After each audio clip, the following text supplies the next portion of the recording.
Joe here, Profit First Reseller, and made a horrible mistake. I bought a whole bunch of Dell monitors. Dell computer monitors, just standard 1080p monitors you'd find in every office around the country.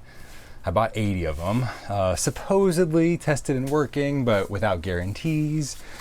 And I bought these monitors thinking, I can flip these. I can flip these from $10. I paid about $10 per unit, and I can flip these into $40 or $50 plus shipping. And when I was clicking buy, I'm noticing something about myself in reflection here. I'm gonna go ahead and start processing. I have 23 behind me. Out of that 80, I'm down to the very last 23. The rest are either sold or listed to my store. So I have 23 more to process and list here. And so while I process a few of these monitors, we're gonna talk about all the things that I didn't know could go wrong with this purchase of mine. So anyway, I bought 80 monitors. This is the last 23. So at this point, I've experienced all the things that can go wrong. And this was a few weeks ago now. So initially when I bought this whole lot of monitors, I was thinking about all the things that could go right. I was thinking, $10 into 40, 80 times. That's a lot of money. I don't even know. I could do the math right now. That's a lot of money. I could do the math right now, but I'm not going to. I'm too busy. I'm trying to be working right now. I told myself I would not do any tour of my office or any videos like that. I need to be making videos while I'm working, at least until this channel's monetized, and then maybe I'll consider it. But at this point, I'm going to be working on my eBay store while I make these videos. Kobe. So I was thinking about all the things that can go right. 10 into $40 plus shipping. Maybe I'll even make a little bit of money on shipping if I can charge $20 shipping and maybe get a good rate. And I was doing a really great job imagining all the things that could go right. Being an optimist, you might say. It's a good trait. But there's something about actually being a strategic pessimist that I think can be really helpful in your eBay business. That's what I want to talk about. Because I'm wishing that I was more pessimistic on this purchase. I'm wishing I didn't buy this. This was not a great purchase for me. It's fine. But I have already established ways that are really repeatable to buy and sell things that are in my wheelhouse, which for me is mostly small stuff, mostly electronics. Maybe I get as big as a console, like a game console, but I'm not doing these big giant monitors. I had to buy these big boxes. I'll get into all this stuff, but I'm going to inspect this display here as it turns on. And then I'll just be sorting these into piles, grade A, grade B, and then I'll be listing them later on. So I was imagining all the things that could go right with that money. And it was a good amount of money. So I paid, I think, around $10 per monitor. And again, these were claimed to be tested and working, but without any guarantees. So I get these monitors. They're not packed the best. A bunch of them are scratched. A bunch of them are cracked. I don't know if it happened before or after. I don't have much recourse. I'm still thinking it was a pretty good deal. But it took me probably a day to list the first 15 or 20 monitors. And I've gotten a little bit faster at this point, but I've got more efficient ways to do this. And when I say process, I mean I try to do the whole thing while I'm touching this monitor the next time. That's just an efficiency thing. I try to touch my inventory as few times as possible, right? And so, oops, I just pulled out a DisplayPort cable like a noob. Should have been pushing that button. Anyway, just imagining all the things that can go right with these monitors, and it's been just a lot of a hassle. Like I'm gonna end up making a little bit of money off of it, but I could have made money, I think way more money per hour if I had just focused on the inventory that I'm good at, that I've listed before. So for this stuff, I had to buy new boxes. We had to resize our shelves to fit the new boxes, because when I list this stuff, what I was saying a minute ago, when I list these items, I try to touch them as few times as possible. So I'm gonna sort this, I'm gonna clean it, I'm gonna list it, I'm gonna put it in its box, I'm gonna wrap it up, and I'm gonna slap a SKU number on the outside typically, and then it's gonna go into my inventory, but it's already packed up for shipment. So when the buyer buys these monitors, all I have to do is put a shipping label on it. So I don't wanna touch or see these monitors again once I clean them up and get them all done this first time here. So I'm gonna plug this one in. That first monitor was working, so that's good. So plugging these things in here. And then as the little thing moves around, I watch it and I look for any dead pixels or any scratches that are actually scratches and not just something that can be buffed out real quick. Sometimes these little white marks are actually just external and can be buffed off, and sometimes they actually are scratches that are much deeper. So if there are a deeper scratch, then I'll at least grade that a grade B and give the buyer a discounted price. But man, this was a mistake. I should have been listing. I've got so many PS3 controllers and PS4 controllers sitting right here. That's right in my wheelhouse. That would be so much more profitable. Probably as much profit in this single bin of controllers over here, of just PS3, PS4. Then all these monitors, and these monitors are going to take me like, I think total it'll be about 4 days to have fully processed all these monitors, and that's just not a very good rate.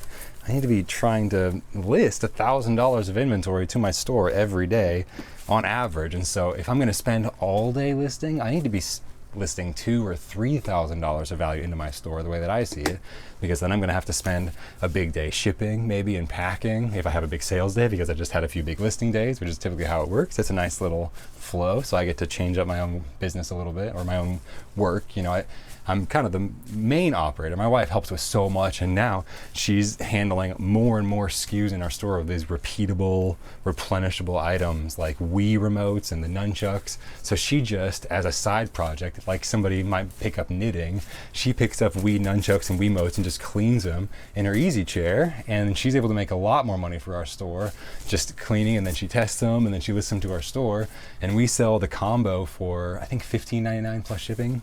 And so that's just making a ton of money on the side. So she's also taken on Xbox 360 power supplies. She just buffs them up and adds them to our store. So she's picked up this pretty lucrative hobby in the background. And this is just all stemming from, you know, the same routines that I've figured out, being able to just list this repeatable stuff over and over again. And then she sees that, like, actually, if you can break it down to a repeatable project, it's actually not that hard. And now that I'm at the tail end of the project, I've gotten a little bit better at listing these monitors and figuring out how to do it efficiently, but it's just been a slog and I haven't enjoyed it, and I don't actually want to be a monitor salesman. This isn't a skill that I want to develop because I have a very limited space. I'm only working out of my garage and a couple of sheds in the backyard and the spare bedroom, and so I can't be listing these giant monitors all day. So I don't actually even care to get good at this skill, so it was just strategically a bad idea. Anyway, kind of what I was saying in the beginning, I was doing a great job being an optimist when I bought these. Like, oh, think of all the money we could make. And that is a good trait. I think a lot of us entrepreneurs have that, obviously. But what I wasn't using strategically is something I've read about from the Stoics called negative visualization, where you just take some time to meditate on pretty much the opposite of what most meditations might tell you to think about. You know, instead of considering all the things that are going well in your life or trying to reflect with gratitude, negative visualization is imagining all the things that can and will go wrong. And that can be long-term in your life, but I'm thinking more with eBay, it's really been helpful for me to use negative visualization in the short term. So for example, with customer service, I'm going to just assume all customers are going to be, I'm just going to say it, they're going to be dumb. And most of them are not. And then I'm pleasantly surprised. And if they are, it's okay. I woke up saying, I'm going to assume customers didn't read the item description. I'm going to assume they didn't look past the first photo. I'm going to assume they're going to need to be walked through everything. And then I have a lot of buyers that just click buy and use their credit card, and I never talk to them, and that's my favorite kind of customer, right? Just the one that requires the least amount of extra effort with customer service. But anyway, that's the kind of customers I'd prefer, but I'll take them all. Like, I don't feel like I'm in the position to be saying, like, no, don't buy my item. Like, I will walk you through it. I can't tell you how many people have told me that their Wii console doesn't work, and I'm like, did you sync your Wii remote? They're like, and I say, does it show up on the screen? And they say, yeah, but when I push the button, it doesn't work, so your console's broken. I know my controllers are good. And I'm like, did you sync it to your console? And they're like, no, it already works. I'm like, yeah, okay, open it up, there's a red button, open up the back, there's a red button, push them around the same time, and you should be good to go. And I've done that just so many times. I've honestly thought about making like a text expander snippet just so I can have a shortcut on my phone and just have it go bloop and just have that same explanation. I think I actually should at this point. But using negative visualization can be helpful for things like that, for thinking about customers, because then you're always pleasantly surprised. And then if you do have a couple of tough cases, like, yeah, every experienced eBay reseller has stories about customers that's just part of it. And if you have a lot of customers, then you start to think, well, maybe I should have a lot of those stories. Maybe I should wear those like badges of honor. Like, yeah, I've had thousands of customers, and that 0.5% that requires a little bit of extra attention for whatever reason, it's just part of the business, right? Like, it's just statistics. It would be weird if you didn't have problem customers at a certain point. So waking up, negative visualization, thinking about what could possibly go wrong. How could customers disappoint me today? And then once you've already thought about it, it's like, okay, well, it might or might not happen, probably will.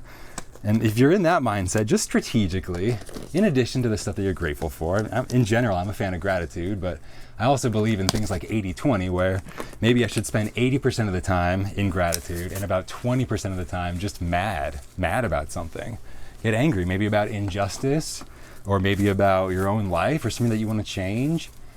You know, I think life is about holding, opposing ideas in balance sometimes. And even the idea of self-improvement is almost in opposition with self-acceptance. And I kind of believe in both, but it's more of like an 80-20 thing. Like 80% of the time, I'm going to be focused on appreciating and loving my life and loving myself, but I will allow myself 20% of the time to think what could be better. Like, I think that there is a room for some balance there in holding opposing ideas.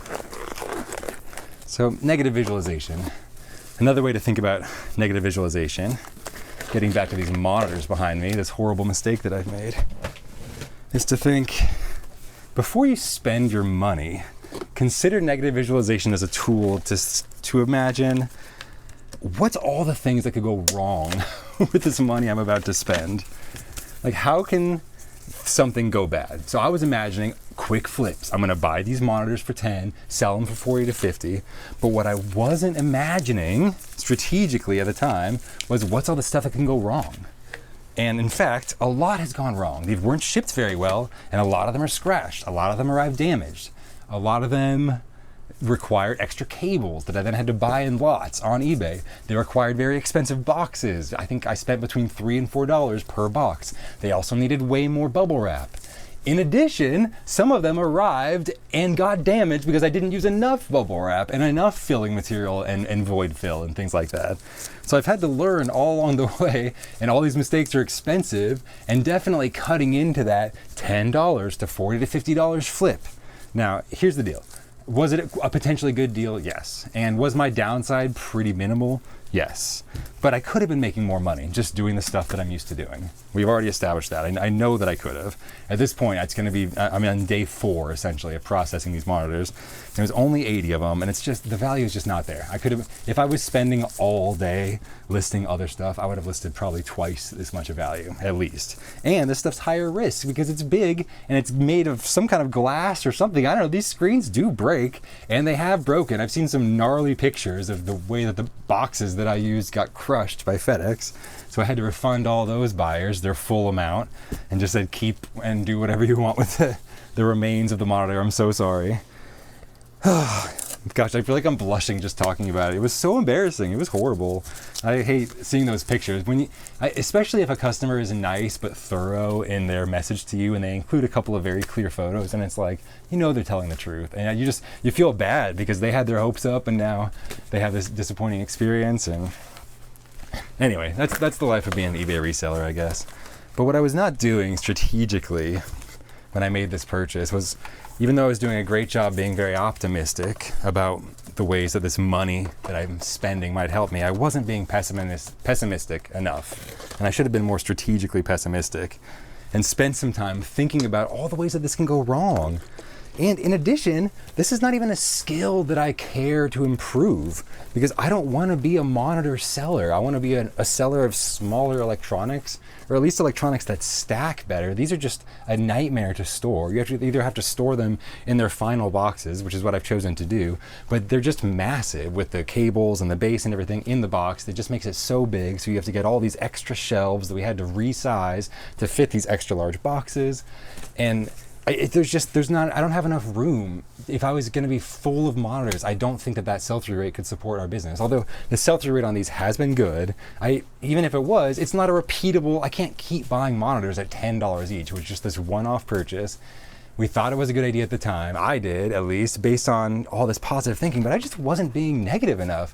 And I think there's room for that 20% of negativity of thinking, how could this be better? And especially when I'm about to spend money, I'm now extra cautious. Months later, I'm so much older and wiser now. I'm now more cautious to think, what could go wrong with this money? I need to remember to negatively visualize before I spend money for the business, because otherwise we'll just keep all the business profit that we accumulate that's extra, we keep it all in a business high yield savings account. And high yield savings accounts are doing really well right now. You can get like 5% back on your money for free. So I'm making money on my money. I don't need to spend it. I have inventory. I didn't need to get desperate. I just got too optimistic, and I wasn't balanced out enough on this purchasing decision. So that was certainly my mistake. Will not make again. But so far, all three of these are tested and working. So that's good. At least the screen is on and working. So I'll continue on the next step later on, but this screen is looking horrible with these white scuffs all over it. But I'll see if it just buffs out very gently with a microfiber cloth, and if not, we will have to reevaluate this monitor here. I guess I should plug it in, see if it even works at all before I spend any more time on it.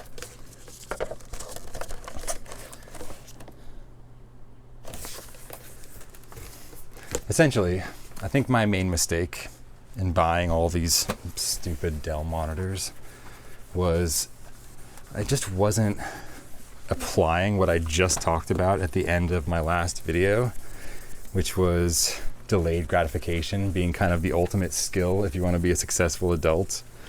And at least especially when I'm saying adults, I just mean other people my age. I think my peers in a sense. What I see is just a lot of people are not able to apply delayed gratification to their own life. And I was doing that then. I was thinking about flipping these for a quick buck. I'm like, it's only 80 items. I can list 100 items in a day. Like, how long could it take? Well, 4 days if you consider all the stuff that can go wrong. And it took me 4 days to go ahead and process and ship some of these all these monitors, including some of these monitors that ended up getting broken already on the way. It was just wasted. I wasted money. That's negative money. I bought them and then I spent all this extra money on packing material. It's all wasted. I had to refund the buyer everything, right? Totally my fault. Man, delayed gratification. I should have been thinking about what can go wrong with this money. Because if these days, if you can just hold on to your money and invest it and just be sensible and not let your spending get too inflated, like all the peers that you see around you, I think you're going to be in a much better place. It actually reminds me of the second competitive video game that I ever got into. The first competitive video game I ever got into was Counter-Strike, which was an awesome game. I still dream about the office map in Counter-Strike. I play Counter-Strike, original and also Source. Anyway, the second competitive video game that ever got me was one called Overwatch when it first came out. And one of my favorite parts about Overwatch was the metagame. So you ask, what's the metagame? So the metagame is the ever-shifting strategy that you can never fully grasp. I mean, you can take a time snapshot, but the meta, again, is kind of shifting and it changes all the time. But the meta is usually a ranking system from S to A to B to C to D to F. You get it, right? So it's a ranking system of which strategies are currently the best. So the reason that some strategies are only currently the best is because a lot of these video games are designed to be fair. and not necessarily allow one single dominant strategy. That wouldn't be any fun if you could just pick one particular character and just dominate every time, especially in a video game with lots of characters to choose from. So often in these video games, there's something like a rock, paper, scissors mechanic, or often maybe it gets a lot more complicated than just 3, but rock, paper, scissors is one of these great ideas where you consider that, well, which one is best? Let's say there's a rock, paper, scissors weapon choice in the game, and if you're a rock, you have an advantage over scissors, right? You get it, rock, paper, scissors. Well, a lot of your choice, if you were very strategic, would actually depend on knowing ahead of time, if you could find out what's everyone else going to pick. If there's any way to be able to determine, maybe if you were to look and see which strategies are the most popular this month, what are their play rates, are their statistics, that's what I would want to do. If there's some kind of a rock, paper, scissors mechanic, and there's not a one set best strategy, but I do like to win. So I'm going to think, okay, well, I'm going to look online. I'm going to look at the meta rankings, and it might have a ranking of saying right now the best strategy is scissors for these reasons. Scissors, the weapon right now is a little bit too buffed, and we think the developers are going to change it soon, but for now, scissors' weapon is awesome. And also, a lot of people are playing paper because it's the beginner character, and people like paper because he had an appearance in that TV show, so a lot of people are choosing paper. So the best option this month is to be scissors, right? So that's the metagame, and it was always shifting, and of course there's YouTube and podcasts about the metagame and how it's always shifting about, choosing which characters. It's so fun. Like it gets so deep when you start getting into the metagame, because it makes the game fun in a repeatable way. You can keep playing for months and months, and the game's always changing. One strategy that, worked at some point might not work as well, and it might force you out of your comfort zone to try a different strategy or a different character, which I think at the end of the day is what everyone wants, but people can often get stuck in ruts and you keep using the same dominant strategy. But if the dominant strategy is changing in a way that still feels fair, then I think that's pretty fun. So that's the metagame. So why am I talking about the metagame in video games? Well, I'm thinking about delayed gratification as like this ultimate adulting skill. And I think that part of the reason is that it's so OP right now is because a lot of our peers don't have it, right? Like just imagine all your friends, all of your peers. How many of them are really mastering delayed gratification with things like having a savings account or an investment account or retirement accounts, right? Or the choices that they make in regards to their health, right? Are they thinking short term or are they thinking long term? Are they making the decisions for the future? Instead of saying, I want to be around when I'm X amount of years old, for whatever reason, for my dog or whatever, or are they saying, no, let's live for the moment. Let's just, oh my gosh, I feel like such a boomer. I can't think of the saying that is basically live for the moment that the kids say, but it'll come to me at some point. But I think I'm officially old at this point. I'm trying to think what the kids say and I can't remember. Then you're definitely old. Well, I'm happy to get old. It is actually an honor. Way better than the alternative. So I actually think that mastering delayed gratification, this one is so scratched. I can feel it with the microfiber cloth when I go over this particular little white scratch right here. So I should have just plugged it in first to see if it's even worth my time. But we're going to plug this in and see if it does still work, if any of the pixels were affected. I think it is just on the surface, but that's definitely a grade B at best. Maybe a grade C. We'll see how this buffing happens here. Delayed gratification is definitely S tier when it comes to the meta of real life. Like look around you, look at your peers, look at your friends.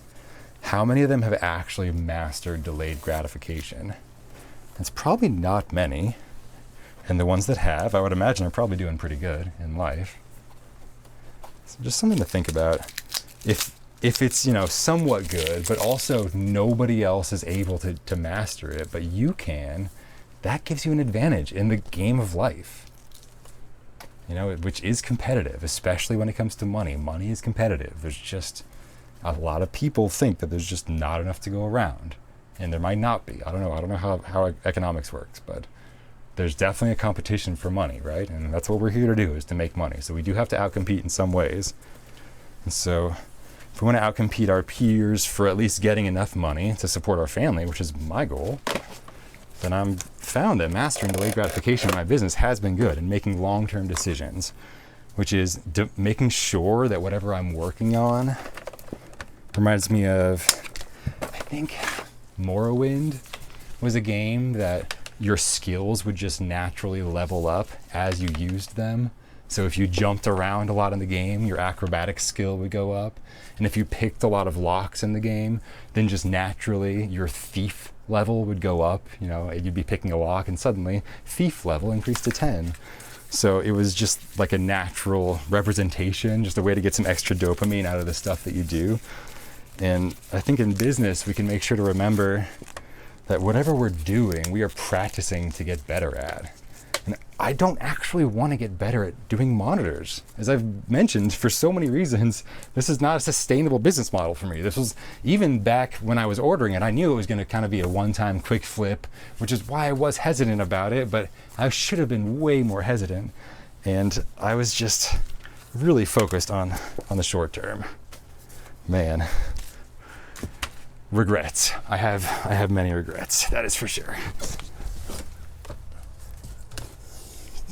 But for the most part, I do think that I'm fairly good at delayed gratification and just making the good, smart decisions. Things like when you make extra money, don't do anything, just put it away. Like, do you already have enough for retirement? Like, if you don't need to go celebrate every time you get money, because that's pretty counterproductive. I found that as well when I was trying to hit a certain goal for weight. And so I had a bit of a restrictive diet, but I found that if I rewarded myself on the cheat days with just excessive food and all that stuff that I felt like I was depriving myself of, thankfully at this point, I think I'm kind of beyond considering my diets, and I just kind of eat food that makes me feel good. That's kind of my diet these days. But back then I was thinking about cheat days and stricter days. And it's just so counterproductive because I'm a large person, so I can eat a lot of calories if I'm trying to. If I give myself a goal, like eat as much as you want for 24 hours on your cheat day, I actually put away a ton of calories, which I then would have to make up. It was just putting me in the negative for the next week. And it was really extending out how many weeks it was going to take me to actually reach my goal. And I really, at the end of the day, I found it way more pleasurable once I actually reached that goal weight and that happy weight where my body felt healthy and happy. Once I reached that, that was so inherently pleasurable to just have a body that could do what I wanted, that it was worth not having the cheat days, I guess is what I'm trying to say. It was worth practicing delayed gratification pretty much every time. It is just an excellent strategy. If you can find a way to put away your effort or delay something that maybe seems like it would feel pleasurable at the time, put your money away. But it's so easy to invest in index funds these days. You can make more than 5% with pretty low risk. You know, I love what Warren Buffett said about investing, and that investing is not just about how much you can make. And that's what I should have been thinking about with these monitors behind me. It's not about how much you can make. It's about how much you can make compared to how much you might lose. And so I've started to make my buying decisions based on that. Like, and the more you get experience buying from the same people, the more that risk kind of goes away as you start to understand certain sellers, what they're going to give you. At this point, I'd never bought monitors from this particular seller before. I was just buying a random flip, and it's just a lot of things have gone wrong that I didn't imagine. And there were a lot of risks down here that I was not considering when I made that buying decision. And that's what Warren Buffett would talk about. Like, a good investment has a big upside, but minimal downside. So definitely something to consider. And the downside has been big. These got damaged coming to me. They've gotten damaged going out. Like, they've needed certain cables. They've taken a ton of money in packaging material. Like, there's just a lot of downsides to this investment. Like, this was a risk. Like, I risked my investment money on these monitors, right? But happy to see them go, for sure. So I've been blabbing and not working over here. That's what I'm trying not to do.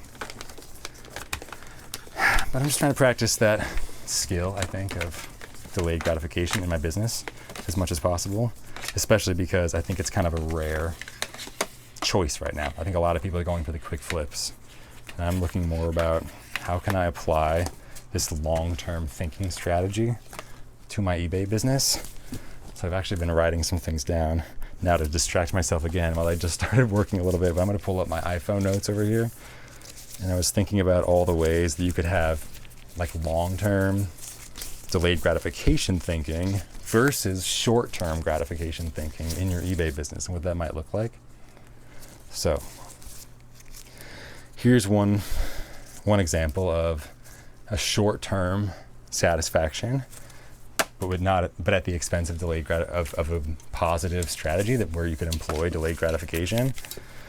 And that's something that I used to do, which was finding used cardboard boxes. So I used to get so much satisfaction out of getting free boxes.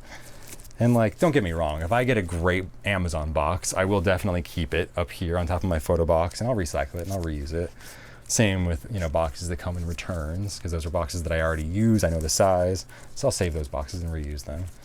But I'm not trying to go out and find used boxes to save a few quarters per item, right? Like, I'm trying to sell 30 items a day, and a lot of them are big. Some days, most of them are big, especially if I've been listing a lot of big stuff previously. I use a lot of boxes.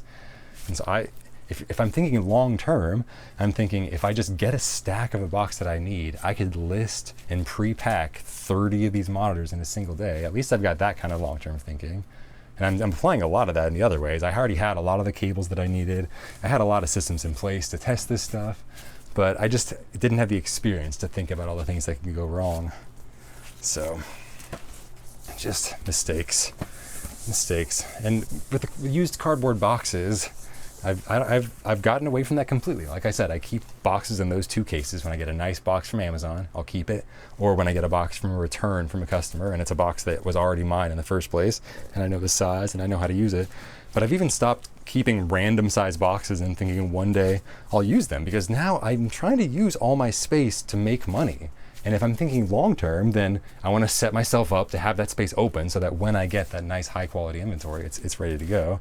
And I already have a system for deciding which stuff I should keep and which stuff I shouldn't, and which boxes I should get rid of.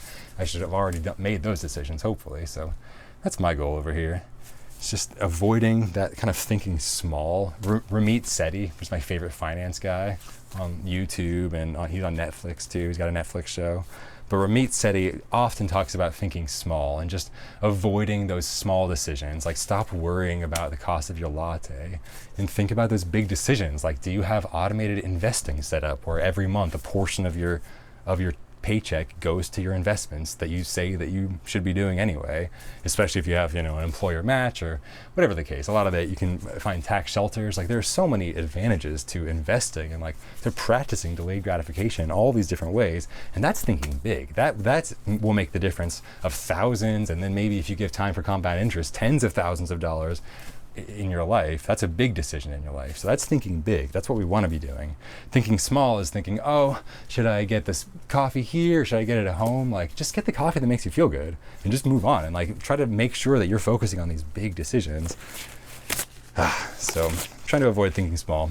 So that's one way in my business. I buy cardboard boxes. I buy the ones that I need, and then I have them ready, and then that allows me to list a ton of items and to pack a ton of items in one day, which, thinking long term, is the kind of thing that I want to be able to do. I need to become that person. It's not going to happen by accident. So that's one thing that I've kind of changed in my business and adapted from short-term thinking, which is just like going around literally dumpster diving. I would find boxes all kinds of places from my neighbors. When they put their boxes out, I'd go run over and grab boxes. But then I've got these big smelly boxes in my garage, and it's just not necessary. I'm wasting time when I could be getting better. You can only make so much money saving money on boxes. Like, that's where so much of the time, if you're focused on saving and not also focused on making money, especially as entrepreneurs, like, the ways in which we can make money are so vast. And if you get so focused on saving money, the amount that you can save is so limited.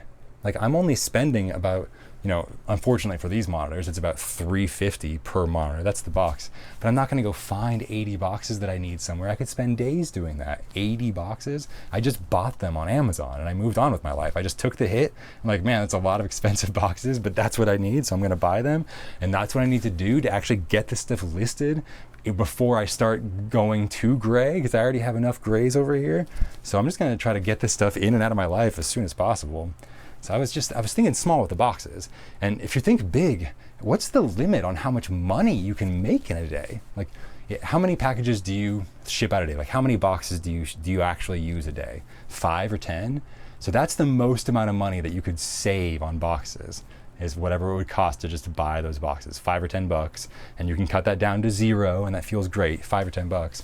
But now think about all the different ways that you could make your life more efficient and make your day more efficient in order to increase your hourly rate.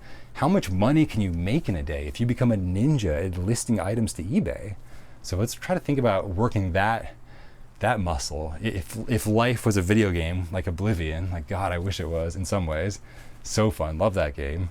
But try to act in such a way that the level of just listing quality items to your eBay store continues to ka-ching and get levels up in the game. It's something worth thinking about. Like, you're not going to get better without just doing it. Like, it's just about practice, right? That's what they all say. So I'll put on some fresh gloves over here. All right, so what are some other examples of thinking small, or like not applying this long-term thinking, this delayed gratification thinking to your eBay business?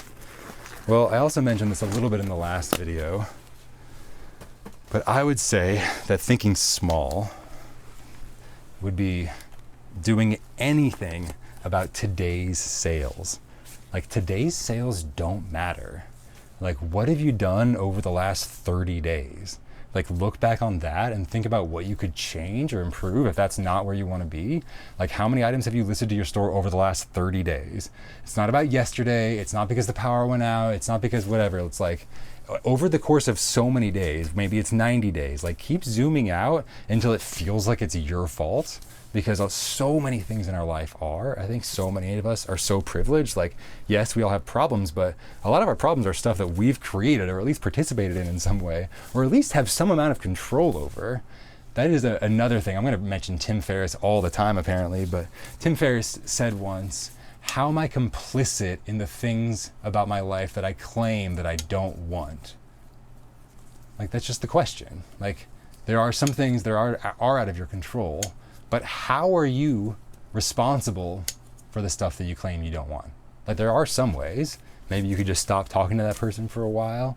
Maybe you could just improve your habits or your discipline. Maybe you could read a book about discipline so you improve your discipline. Okay, my kids just got home. I'm gonna go give them some hugs and then continue this talk. What are we talking about? Discipline, improving your discipline. Yeah, mental notes. Peace. My gosh, yeah, thankfully, I have the magic of editing and I can just go back and see what I was just talking about, but it's just so much better when I can talk to my wife and I can be like, what was I saying again? And she's like, blah, blah, blah. And I'm like, oh, thank you. Like, just in the same way that I've noticed so many small grammatical mistakes that I've made in these YouTube videos, and still I just have to continue on because I do have to keep talking to keep these videos going. That's how it works. Not to get too meta around here, but we've been talking about the meta game of video games, so we're already too deep at this point to worry about getting too meta. We can be on YouTube talking about YouTube, and we can talk about the strategy around different strategies, which is what the meta strategy kind of is. I love that stuff. I love thinking about life as a video game, and thankfully, anyway, let me just finish what I was just thinking about before I had to stop the video to remind myself what I was talking about. But even though a lot of bad things have happened to these monitors, what I was trying to say is I'm not going to let that affect my selling price in any way. Like, I am just eating those costs and I'm taking that as a lesson, but that does not matter to the market. Nobody else cares how much I had to spend on the boxes or now how my profit is so much reduced, and so I'm not going to take an offer. I'm still going to take offers and try to just price these items in my head at the exact same value because that is what the value is. None of the things that happened to me affected the value of these items. And so I think that if you're thinking about how much you sold an item for, in some ways, what you paid for it matters, but in some ways it doesn't matter at all. And that's maybe one of those opposing ideas, right? Like, it does matter to you, but it doesn't matter to the value of the actual product. So you might have a personal reason to need to get a certain number for an item in your inventory, but I'm more of the outlook on life of just gratitude. Like, oh my gosh, I can't believe you want to make an offer on my item out of all the items on eBay. you want to put your credit card information in and buy an item from my store, like, I'm accepting offers. Like I said it before, my store is linked in the description. Like, make me an offer. Like, I'm open. I am open to offers.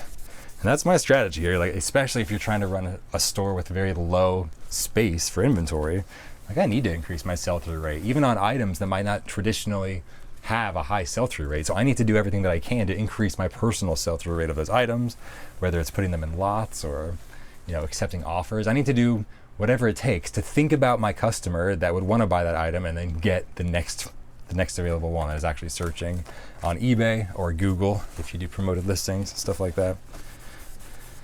So this one just has a very small scratch, but that would still put it into the grade B, depending on if it buffs out or not. Just a little white mark. I think it is disappearing though. So I'm just going to continue with some gentle pressure with this microfiber cloth. But it is fun to think about life like a video game, especially one like Oblivion, where you're just, through your actions, you're improving whatever skill it is that you practice on a daily basis. That to me is a pretty cool idea. So this one's going into the grade B stack. So far I've got 3 grade B monitors so far. As far as my testing, they've at least been knocked down to grade B, and 6 grade A's. And as I continue to clean them and test them, they may get dropped down a grade as well. So far, that's where we're at. So good to have people to bounce your ideas off of. Good to have things like a comment section that I will always leave open, because I am pretty opinionated, but I'm going to try to keep my perspective from the perspective of I'm just sharing my experiences. Like, I'm very much a fan of what Gary Vee said one time. Not everything he says, but he said, document, don't create. Like, just don't overthink it. If you think that you have a life that's worth sharing, like, just document it. You don't have to worry about hiring a professional editor. Like, just document what's happening. So I've kind of taken a little bit of inspiration from that, from this YouTube channel here.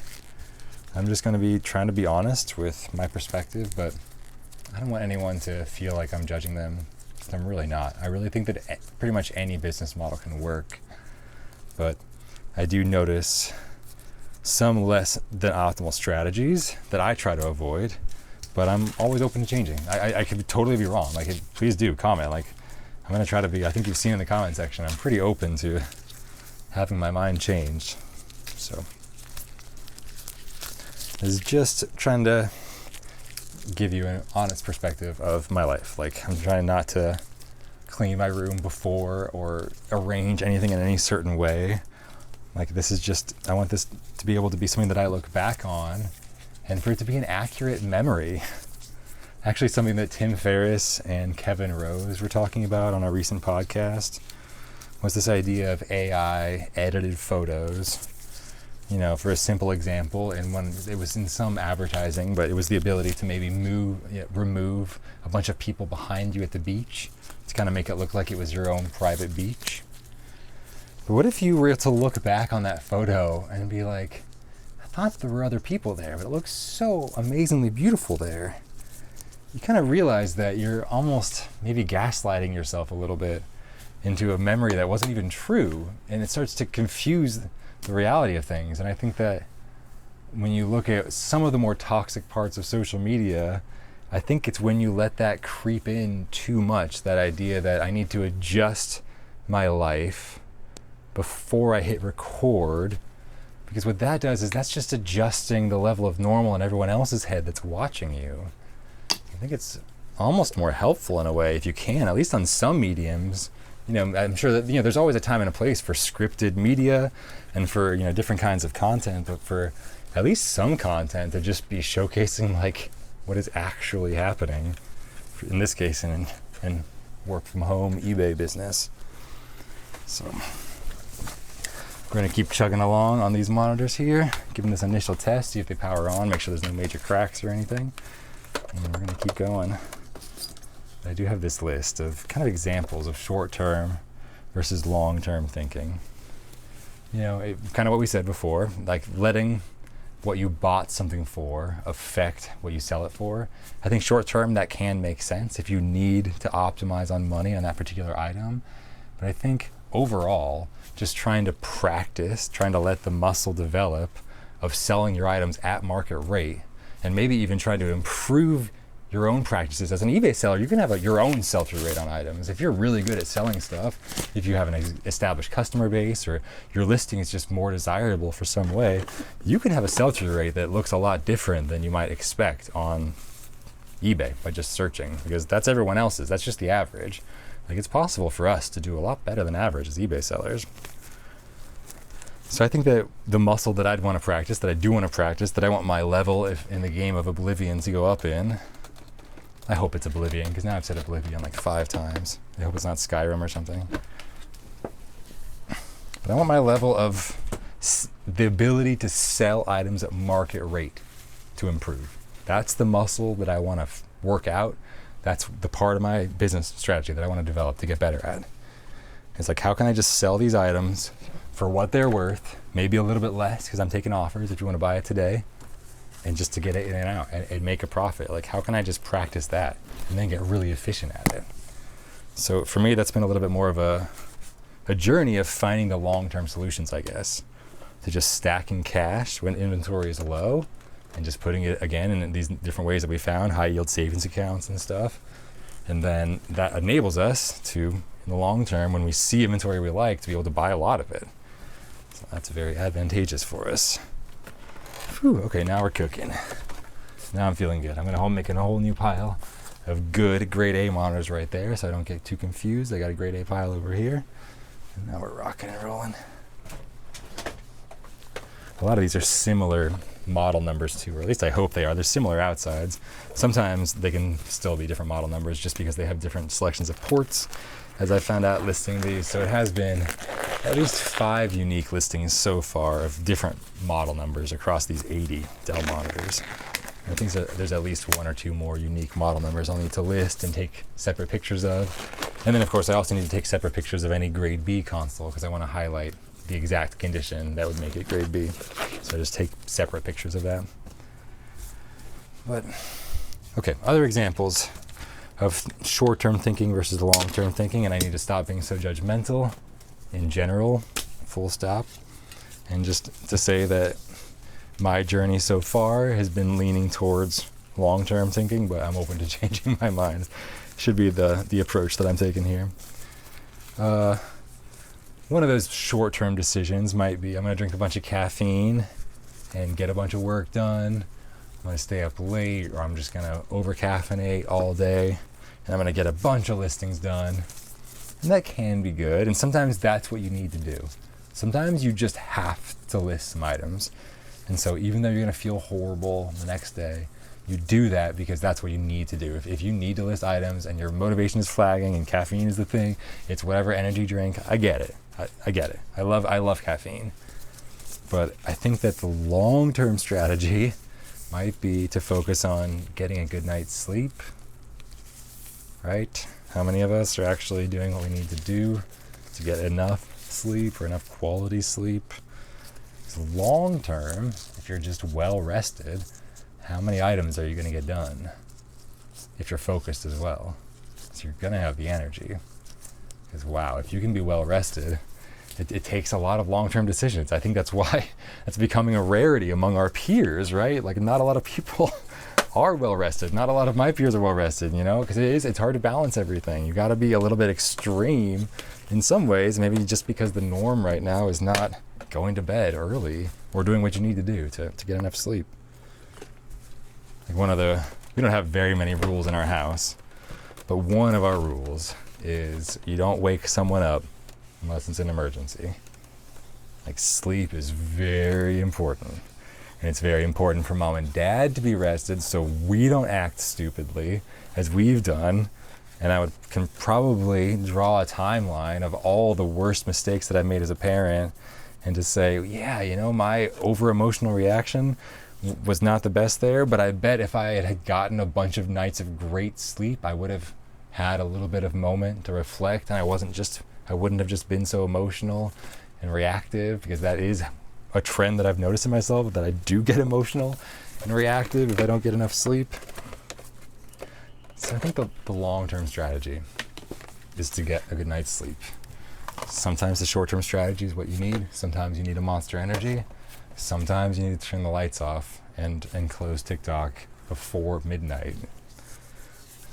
Hard for me. That's hard to do. So this one also has some pretty serious scuffs. I'm going to spend a little bit more time on it though, just in case those scuffs are surface level. Yeah, no, they're pretty bad. Okay, so that's going into the grade B pile. We're going to keep going. I'm going to get through these, I think. 23 monitors, this one step closer to being out of my life. And most of the same model number, so a lot of these will be able to just be repeatable listings. I'm still going to have to pack these all up with bubble wrap and list them. I've already packed up a whole bunch of monitors. I've gone through 4 or 5 rolls of bubble wrap already today, wrapping other previous bunches of monitors, but we're in the home stretch now. So let's plug this one in, see how it goes. Most of these have actually been in great condition. This particular bunch of monitors, I guess, just survived the trip a little bit better than the other ones. This one's very squeaky though. It's just squeaking as I clean off the screen here. All right, that's looking good. But definitely some scratches. So that'll be a grade B. I'm just gonna keep moving quick here and try to see if we can increase our rate. I'm finding myself getting caught in the weeds a little bit. Shout out Ethan Lupo. Gotta stay focused over here. It's so fun being an eBay reseller. I think we are so lucky. Gratitude is a powerful feeling, and like it's good to just tap into that every once in a while. Like just to have complete freedom of your day. If you're actually just a solo eBay reseller, if you are, not realize how lucky you are. Like you have no one else's schedule to manage but your own. That is awesome. And to have a business that can operate like that, it's pretty cool. So definitely something that I'm grateful for, having maybe had employees before. And it was so great, and there was a great feeling about having other people working for you and for the business and for something that you believed in. But it was also anxiety producing. Like I felt nervous for them. I would worry that I had provided all the necessary tools or the necessary instruction. And of course, so many of the time I didn't, or I wasn't communicating clearly enough. Like I think it's almost impossible to be perfectly clear in your communication. So there's always ways to improve, and you notice that if you try to communicate, especially on a mass scale to multiple employees at once, and then you suddenly see all the different ways in which what you told them can be misinterpreted, or maybe you weren't complete enough in your description. And so it really was a good learning lesson for me of just recognizing that maybe I thought I was a good communicator, but I really had so much to learn and still do have so much to learn in communicating my ideas clearly to the world and to other people, especially in direct actions. And so, yeah, the problem is I don't even enjoy it. Like I don't like telling people what to do. I don't like telling my wife what to do. Like I like it when we both have just clear designations of the parts of our life where I'm the captain and the parts of our life where she's the captain.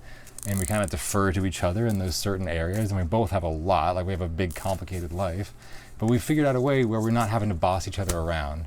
Like we noticed that in the food cart pretty quick. You know, our first business we started together, I've mentioned before, was a food cart, and in the beginning it was just the two of us working in this really small space, and we worked great together, but we work better when we know what our jobs are, and it's really hard to have 2 bosses in the kitchen, to have 2 head chefs.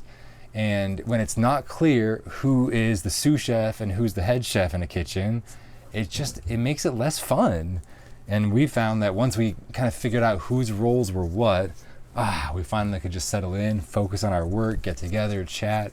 It allowed us to communicate so much better once we figured out how to get through that. It almost was a cheat code of allowing us to skip so many of the, hey, would you hand me the, or hey, would you, it's just like, I know what I'm supposed to do, you know what you're supposed to do. And we still would ask each other for help, or hey, can you grab me the thing, because I can't reach it over there. It was a very small space, but it was never with the bitterness of expecting someone else to do something that you also have to do. Like mixed responsibility gets messy, I think, in a relationship. That's one thing we've learned for sure. It's way more fun if you just know whose job it is, and then you can just talk about it. Like you all, of course, we both, it's not like my wife and I are like, oh, your job is dishes, and so like get to it. It's more like your job is dishes, but I see that there's dishes in the sink. Or it's not even like, dishes is not a good example, because that is one of the ones that we both just are trying to handle, because it's just too much for one person. With 3 kids, they're almost old enough to help and like do dishes after dinner. But at this point, it's just a constant onslaught. So we both just are doing dishes when we can at this point. And that's just a realistic outlook on life. But that's just where we are in our lives. And we're just happy to be flexible. But for the most part, most of the chores or responsibilities in our life are just like, you're the one who does X and I'm the one who does Y. But we still just assume that the other partner, for the most part, we try to at least give each other the benefit of the doubt. And another way of saying that would be, I'm assuming that she's already giving 100%. And so if this is not done yet, it's not like I need to come in and be like, hey, why isn't X done? It's like I need to step in and help, because we have the same goal at the end of the day. Like we're both running the business of our life. Like we both manage children and a household. Like having a partner for me feels a lot like running a business. Like we've done both, but we run our relationship a little bit like a business, in that it's fun to delineate roles. And so that's helped our communication a lot. I don't know what made me start talking about relationship stuff, but it's nice to have someone to bounce ideas off of. It's hard being a monologuer on YouTube. I think I'd be a better podcaster. Have somebody to be like, don't you mean, like, you totally just misspoke. I think I know what you mean, but you said the wrong word, and I want to make sure. Like, I make mistakes like that all the time, but when you're monologuing, that's the nature of the beast. But that's why the comment section is great, because people can call you out. And I welcome it. I welcome the correction. I think friends are the ones who can and should criticize you, but in a way that still makes you feel good. You know, it's like people that know maybe how to do it in a compliment sandwich, or know how to do it in a funny way. But you want your friends to be like, hey, that shirt looks a little whack. If it does, and you may not care, but like you want people that are going to be honest with you. I feel like that's the kind of friends I want. So.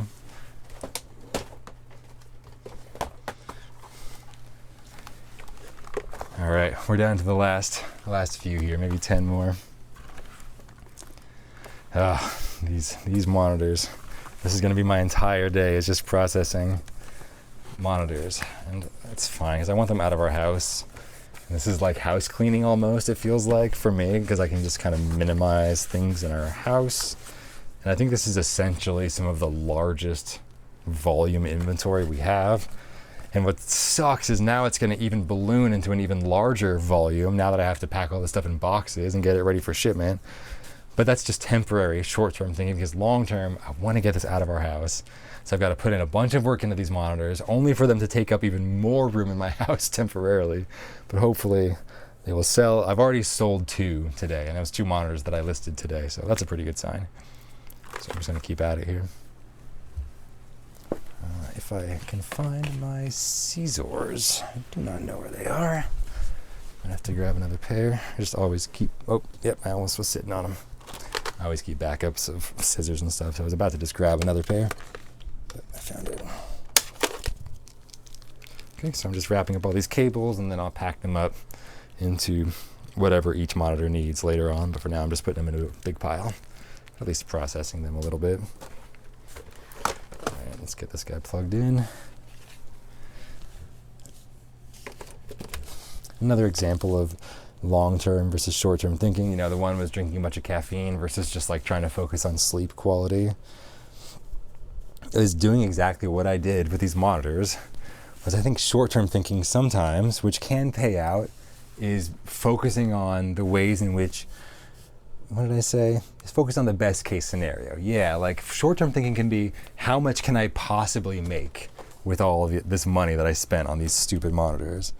Like I could have possibly made a lot if everything went perfectly, but it didn't. And so I think sometimes long-term thinking, if you want to be a good investor, just make sure you lose as little as possible. Like keep playing, keep putting money into the game, keep putting shit, like whatever you want, whatever analogy you have, keep anteing up, like keep making sure you have some chips in the game, but every time you spend money, like make sure that your downside is minimized. Like you're not going to lose very much of it. And the resource that I just lost a ton of is time. Like this is day 4 of processing monitors. I'm still not done. I could have listed so much other quality, small inventory that would have only taken up a few bins of space in my garage, but could have had potential of thousands of dollars of inventory value. And instead, this broken. That's what I'm spending time doing here. Testing broken ass monitors. So I'm gonna separate this one. I'm gonna sell the stand separately. And I'll put this monitor here. And we're gonna keep going. So that's the first fully broken one we've got out of these last 23. So that's actually a pretty good hit rate so far. It's like under 10%. That's been better than I've currently seen. So I'm updating my opinion on this buy. If these all do turn out to be grade A's, like I'm hoping, there's a lot of grade A potential still in these monitors. Could turn out pretty good. Could be pretty good. All right, this seems like another good one. This is great. Okay, yeah. This is becoming a better and better buy as we go here.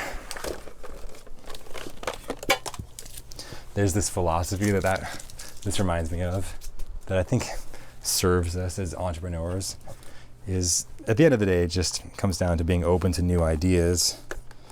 But if you want to get really nerdy about it, there's something called Bayesian philosophy or Bayesian reasoning.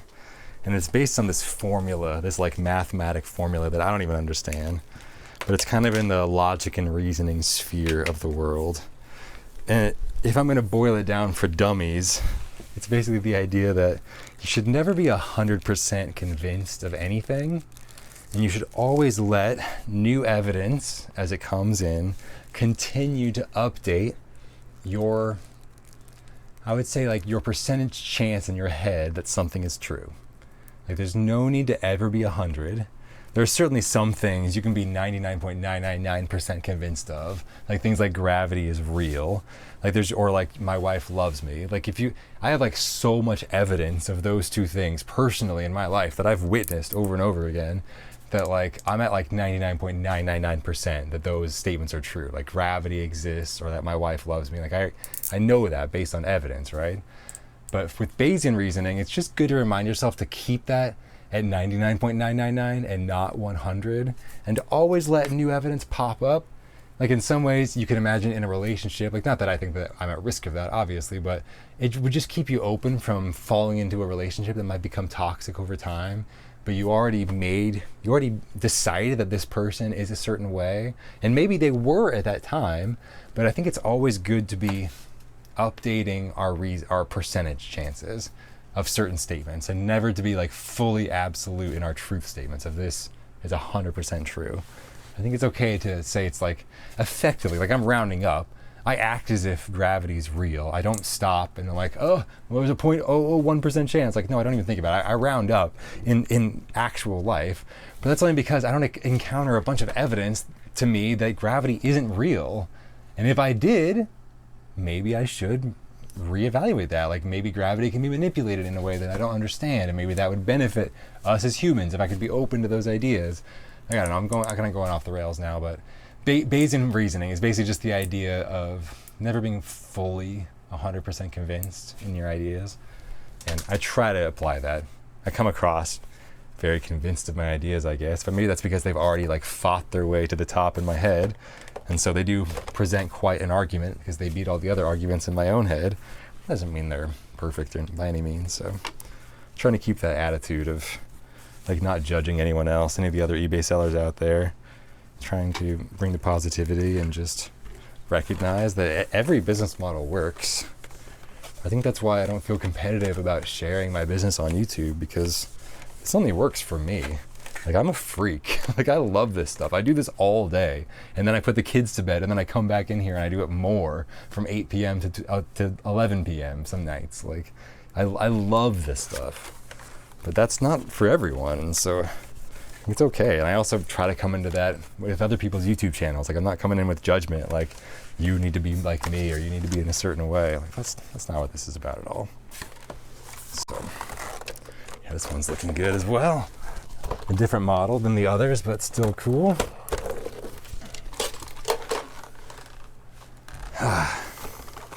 Yeah, basically that was the last example that I had written down in my iPhone notes of long-term versus short-term thinking that really resonated with me, ways that maybe I've changed, is that last one is making buying decisions based on best case scenario instead of based on the worst case scenario. Because that's a mistake that I just made just a couple months ago when I bought these. So anyway, this has been Joe, Profit First Reseller. Thank you for joining me on a little slice of life of my workday here. And looking forward to seeing you in the comment section. Peace.